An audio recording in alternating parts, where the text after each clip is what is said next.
When we first enter this body, it's a lot to handle. And here's what I really want to explain.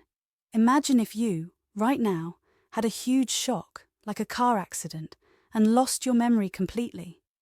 You'd get amnesia, so deep that you can't even remember who you are, where you are, or who anyone around you is. It happens to people. Imagine waking up with no idea of who you are or what your life is about. That total amnesia brings panic like nothing else. Spiritually, it's a powerful experience because it shows what happens when all the layers of who you think you are, the ideas, the identity, your story, get stripped away. You'd still be conscious, wouldn't you? You'd still be aware, but suddenly there's nowhere for your awareness to rest. You used to rest your identity on things like, I'm so-and-so, I live here, I have this family, these goals, these memories. You'd think, this is my life, these are my dreams, these are my experiences. Even if they were tough experiences, they still told you who you were. But now, with no memory, all that is gone.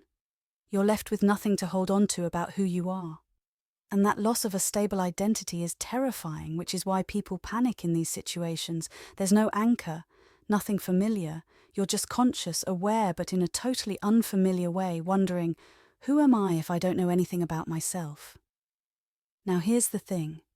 You may not know where you belong or where to settle down, and that can feel uncomfortable. There's a deep truth here, one that's mentioned in the Bible. Christ once said, birds have their nests, foxes have their dens, but the Son of Man has nowhere to lay his head.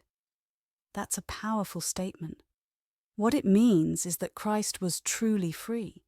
He didn't need to attach himself to a specific place or home to feel like himself. He didn't say, this is my home, so this is me. No, he said, I am one with God, I am consciousness itself. So having nowhere to lay his head meant he didn't need to define himself by any one thing or place. Imagine if you lost your memory and didn't remember who you were or where you came from.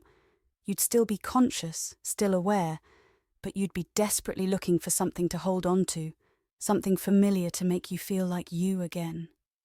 If they took you to the spot where you once fell off a bike and you saw that bike, you might think, this is me, because it's something you can recognize and attach yourself to. Do you get that feeling? It's a sense of panic, grabbing onto anything that gives you an identity.